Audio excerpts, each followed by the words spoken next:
Bienvenidos amigos a esta reflexión del día de hoy sobre el Evangelio del Misal de la Iglesia Católica, que es perfecto.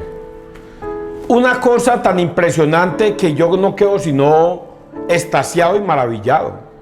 Cómo la Iglesia Católica toma el Antiguo Testamento, el Salmo y el Evangelio en unas lecturas independientes todas, y las une de tal manera que tenga una misma temática, que nos deje una misma enseñanza. Eso es una cosa impresionante. Si yo cojo la Biblia, yo no sabría relacionar este evangelio con algo que haya sucedido en el Antiguo Testamento o con una carta de Pablo, por ejemplo. No sabría cómo relacionarlas, o con un salmo. La Iglesia Católica hace eso. Eso es una cosa que solo el Espíritu Santo puede darla. Coger un Antiguo Testamento, una lectura del Antiguo Testamento, un salmo, una lectura de Pablo y el Evangelio, y que todos tengan la misma temática, hablen sobre lo mismo, es impresionante. Ojalá hoy escuchen la palabra de Dios y no endurezcan su corazón. Les agradezco a los que me aplauden por el Evangelio que escuchan ustedes y yo les hago llegar. Les pido el favor también para los que me critican, o para los que no ven en mí, como es que dijo ayer una persona, es que usted no tiene autoridad moral. ¡Ay, tan lindo!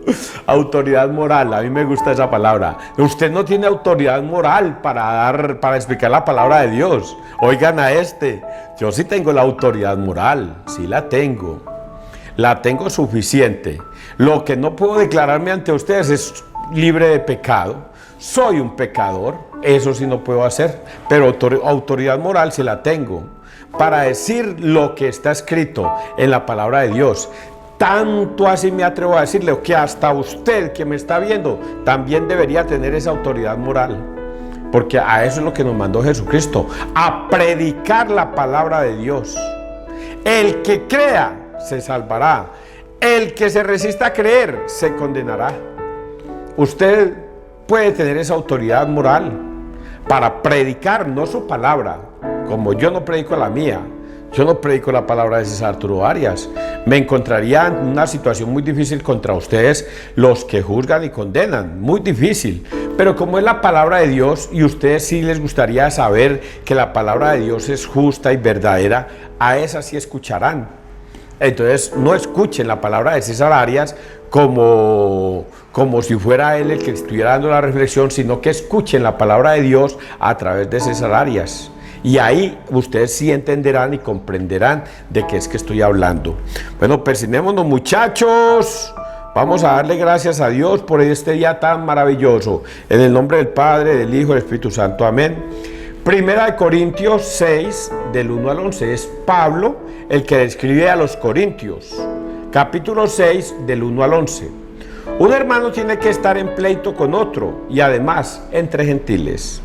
Hermanos, ¿hay alguien entre vosotros que teniendo un pleito con otro se atreve a llevarlo a juicio ante los impíos y no ante los santos? ¿Habéis olvidado que los santos juzgarán el universo? Pues si vosotros vais a juzgar al mundo, ¿no estaréis a la altura de juzgar minucias? Recordad que juzgaremos a ángeles, cuanto más asuntos de la vida ordinaria. De manera que para juzgar los asuntos ordinarios, dais jurisdicción a gente que en la iglesia no cuenta. ¿No os da vergüenza? ¿Es que no hay entre vosotros ningún entendido que sea capaz de arbitrar entre dos hermanos? No, Señor. Un hermano tiene que estar en pleito con otro, y además entre gentiles. Desde cualquier punto de vista ya es un fallo que haya pleitos entre vosotros. ¿No estaría mejor sufrir la injusticia? ¿No estaría mejor dejarse robar? En cambio, sois vosotros los injustos y los ladrones, y eso con hermanos vuestros. ¿No sabéis que ningún malhechor heredará el reino de Dios? No os hagáis ilusiones, los inmorales, idólatras, adúlteros, lujuriosos, invertidos, ladrones, codiciosos, borrachos, difamadores o estafadores no heredarán el reino de Dios. Así erais algunos antes, pero fuisteis lavados, santificados, justificados en el nombre del Señor Jesucristo y en el Espíritu de nuestro Dios. Palabra de Dios, te alabamos a ti, Señor Jesús. ¿No estaría mejor dejarse robar? En cambio sois vosotros los injustos y los ladrones, y eso con hermanos vuestros. ¿No sabéis que ningún malhechor heredará el reino de Dios? No os hagáis ilusiones. ¿No sabéis que ningún malhechor heredará el reino de Dios? No os hagáis ilusiones. Voy a empezar por ese pedacito. Hay un detalle que pasa con los protestantes y también con los católicos. Creemos que Dios es un Dios lleno de misericordia. Los protestantes y más los católicos creemos que Dios es un Dios lleno de misericordia y que tendrá piedad y perdón para todo el mundo. ¿Qué debo hacer? Solamente decir: yo creo en mi Señor Jesús, gloria a Dios, aleluya, y yo ya soy salvo. Y eso no es así. Porque aquí está diciendo quiénes no heredarán el reino de los cielos. Y vamos a nombrarlos. ¿No sabéis que ningún malhechor que heredará el reino de los cielos? No os hagáis ilusiones. Los inmorales. Usted es una persona inmoral. Piénselo. Los idólatras, que tienen y adoran el dinero y adoran otros dioses. Los adúlteros, los que viven en adulterio. Los lujuriosos, los que a toda hora no piensan sino en sexo y en masturbarse y todo esto. Los invertidos, o sea, los que les gusta hombre con hombre, mujer con mujer. Los ladrones, que a toda hora buscan hacer daño a los demás y no duermen hasta que no le hagan daño a los demás. Mire este otro. Los codiciosos, los que a toda hora ven en el dinero la única razón de existir. Los borrachos, los que a toda hora mantienen tomando y creen que Dios, aunque usted esté borracho y usted le pregunte: ¿usted cree en Dios? Claro que yo creo en Chuchito. Chuchito es lo máximo. Los difamadores, los que les gusta calumniar a través de las redes sociales. Los estafadores, los que les gusta prestar dinero a usura al 20%, al 10% y al 20%. Esos son los estafadores, los que van y engañan a otra persona y los roban directamente quitándole su plata, engañándolos. Los estafadores no heredarán el reino de los cielos. Oiga, hasta yo he sido estafado en alguna vez o en varias veces. Mi buena fe me la han asaltado y yo personalmente sé que esas personitas no heredarán el reino de los cielos, pero Dios no se les va a presentar con la misericordia a pedir perdón y esperar a que Dios los perdona, porque Dios no se les va a presentar. Así es que así erais algunos antes, pero, y esto es lo que me gusta esta frase: así erais algunos antes, pero fuisteis lavados, santificados, justificados en el nombre del Señor Jesucristo y en el Espíritu de nuestro Dios. Algunos eran borrachines, se salieron porque el Espíritu de Dios los iluminó y los llevó por el buen camino. Es una bonita reflexión la que Dios nos da. Vamos a leer el Salmo 149. El Señor ama a su pueblo. Cantad al Señor un cántico nuevo, resuene su alabanza en la asamblea de los fieles. Que se alegre Israel por su Creador, los hijos de Sión por su Rey.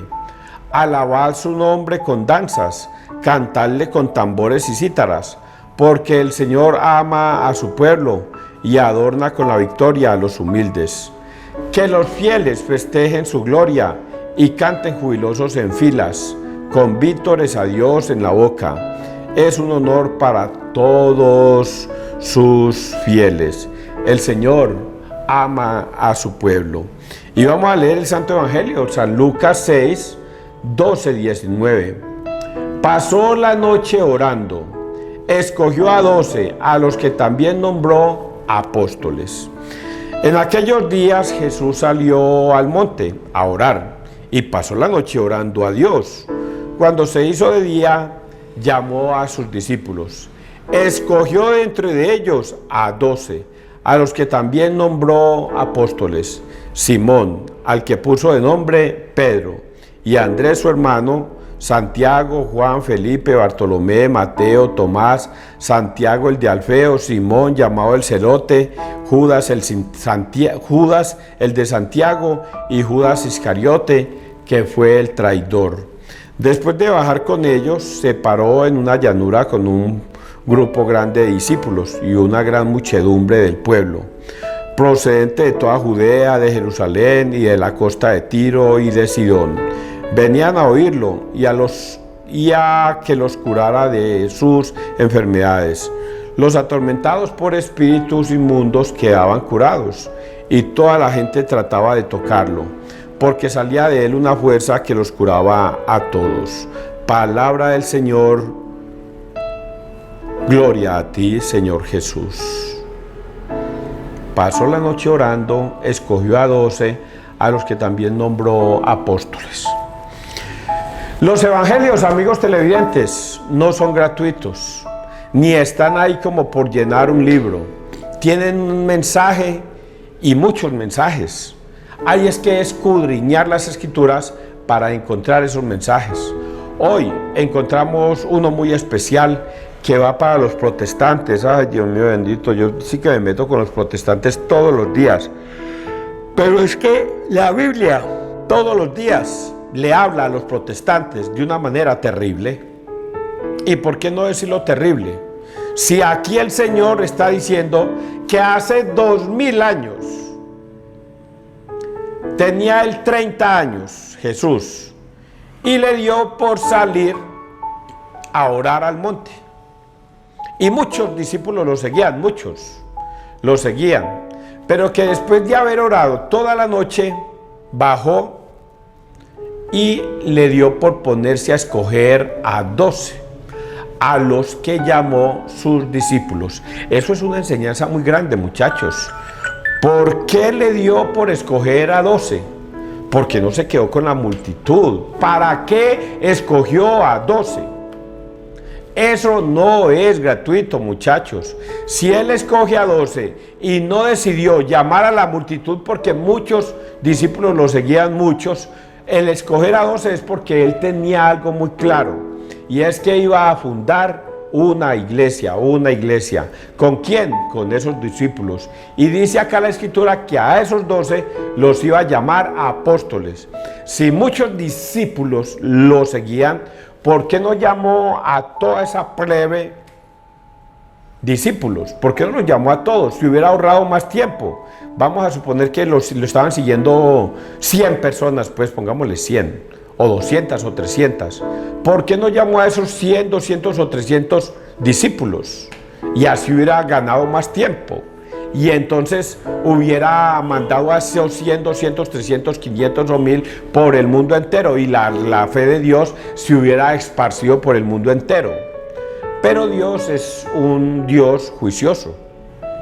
Nada lo hace precipitadamente. Escoge a 12 porque Él va a enseñarles una doctrina, va a fundar una iglesia, y a esos 12 les va a enseñar durante 3 años.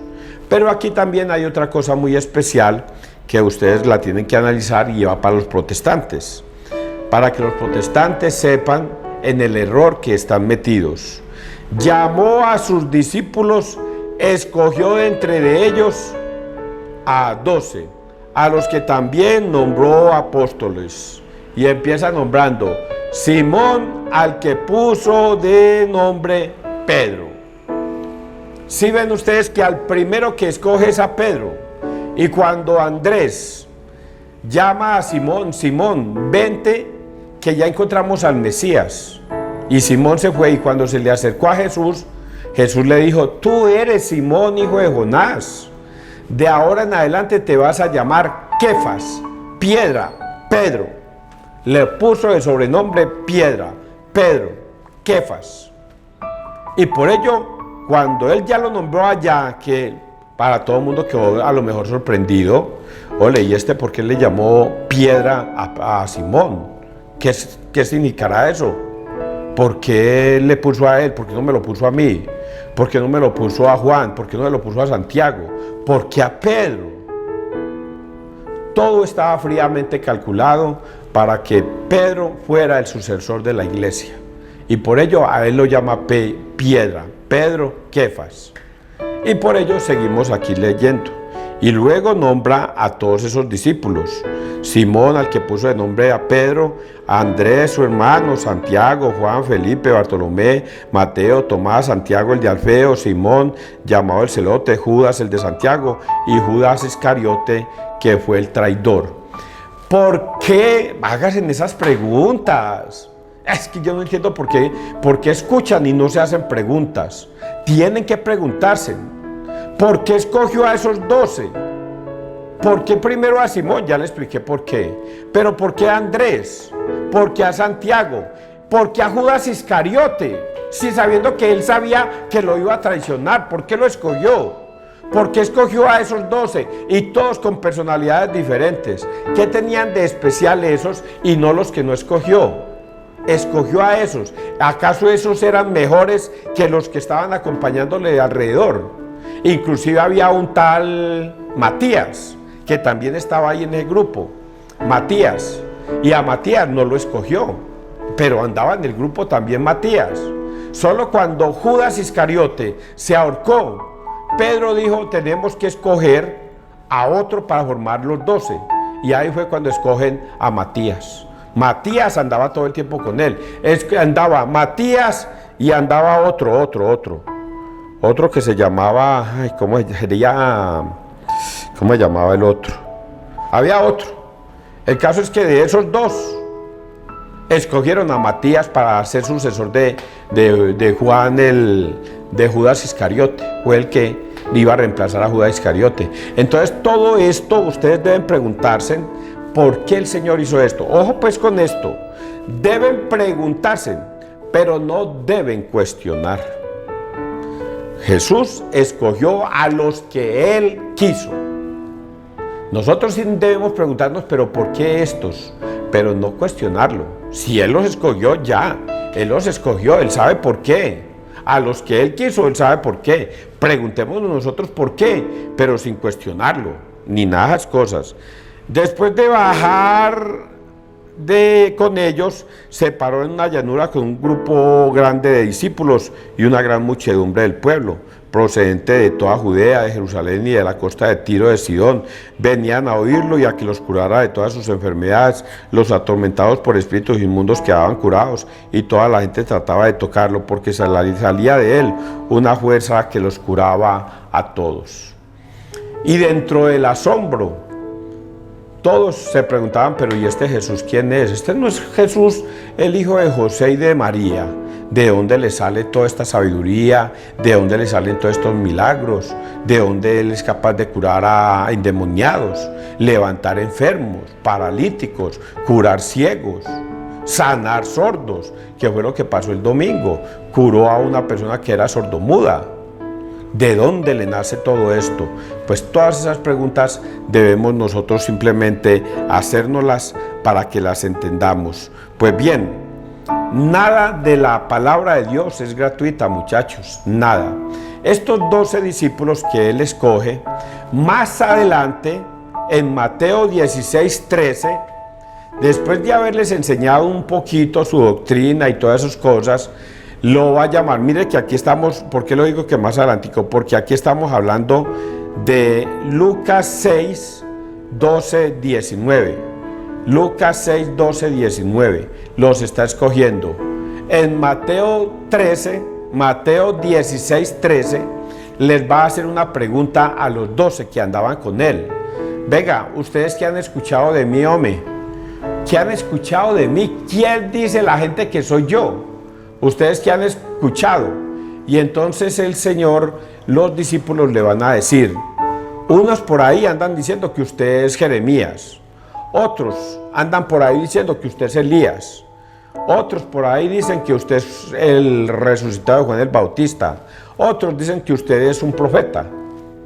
Y entonces todos los discípulos tienen un concepto de lo que la gente piensa que es Jesús. Jesús, viendo la confusión que hay en la gente, se atreve a preguntarle a ellos. Y venga, y ustedes, los que me conocen, los que yo escogí, todos ustedes, los que me conocen y les he enseñado, ¿qué dice la gente? ¿Quién dice ustedes? Que soy yo, ustedes. Ya me dijeron quién dice la gente, qué dice la gente. Ahora me interesa saber es qué dicen ustedes de mí. Los que ya me conocen, ya saben que curo enfermos, que arrojo demonios, que sano paralíticos y todo eso. Ya, ahora ustedes, los que me conocen, ¿qué dicen ustedes de mí? Y esto va para los protestantes. Qué pesar que los protestantes se hayan dejado engañar de un pastor mentiroso, porque aquí está muy claro, en Mateo 16, 18, Mateo 16, 17 o 16, 16, vamos a ponerlo por ahí. Toma la palabra Pedro y dice: tú eres el Mesías, el Hijo del Dios vivo. Eso es lo que dice Pedro, tomando la palabra por los 12. Y mire que quien toma la palabra es Pedro. A lo que Jesús le dice: bendito tú, Simón, hijo de Jonás. No se les olvide esas palabras. Bendito tú, Simón, hijo de Jonás. Porque eso que tú has dicho no se lo ha revelado nadie de carne y hueso. Es muy importante que ustedes entiendan eso. Que Pedro no se llamaba Pedro, sino que Pedro se llamaba era Simón. Y por eso cuando Simón dice esto de Jesús: tú eres el Mesías, el Hijo del Dios vivo, Jesús toma la palabra y le dice: bendito tú, Simón, hijo de Jonás. Mateo 16, 17, búsquelo en Mateo 16, 17. Bendito tú, Simón, hijo de Jonás, porque eso que tú has dicho no se lo ha revelado nadie de carne y hueso. Ahora yo te digo a ti. Y aquí es cuando viene a resaltar lo que anteriormente les había dicho a Pedro cuando lo conoció. Tú eres Simón, hijo de Jonás. De ahorita en adelante te vas a llamar Kefas. Pedro, piedra. De ahorita en adelante. Y aquí es donde ya lo va a utilizar. ¿Por qué? ¿Se acuerdan que ahorita les dije yo a ustedes por qué lo nombró piedra? ¿Por qué lo nombró Pedro? ¿Por qué lo nombró Kefas? ¿Cómo por qué o qué? Y se acuerdan que eso fue lo que les dije ahora. Y ahorita ya sabemos el por qué. Por este momento, Mateo 16, 18. Ahora yo te digo a ti que tú eres Pedro, piedra, roca, Kefas. Tú eres ese. Y sobre esta piedra, roca, Kefas, voy a edificar mi iglesia. Eso es fácil de entender. Por eso es que Jesús le puso Kefas. Por eso es que Jesús le puso ese apodo. Para eso fue que le puso, para este momento. Porque en este momento glorioso es que Jesús va a instituir la iglesia católica. Y por eso es que le dice a Pedro: tú eres Pedro, piedra, roca. Y sobre esta roca edificaré mi iglesia. Y las puertas del infierno no prevalecerán. Y lo que tú ates en la tierra quedará atado en el cielo. Ay, a ti te entregó las llaves del cielo. Lo que tú ates en la tierra quedará atado en el cielo. Y lo que tú desates en la tierra quedará desatado en el cielo. Eso es lo que ha sucedido en este momento. Por eso es que Jesús nombra a 12. Porque Él toma primero a Pedro. Porque lo pone al frente. Primero lo escoge a él. Y luego escoge a los demás y deja de último a Judas Iscariote. Por eso todas esas preguntas, muchachos, nos las tenemos que hacer para que cuando venga un pastor mentiroso, protestante, a engañarnos, nosotros tengamos bases para decirle a ese pastor protestante: váyase a la cueva de demonios donde ha salido a engañar a otro, porque a mí no me vas a engañar, Satanás. Yo ya conozco la verdad. César Arias me la dijo en una de sus reflexiones. Jesús escogió a Pedro para montar su iglesia y a él se la entregó como el primer papa. Está escrito. No se lo inventó César, ni se lo está inventando César. Está escrito. Por eso es tan importante que ustedes escudriñen las escrituras para que no coman entero y cuando llegue un pastor mentiroso a su casa, usted le diga: no, papito, usted no me va a venir a engañar. a otro cuento con ese perro, o a otro hueso con ese perro, o a otro perro con ese hueso. Así, espero que hayan entendido. Que Dios te bendiga, que Dios nos bendiga donde quiera que todos estemos.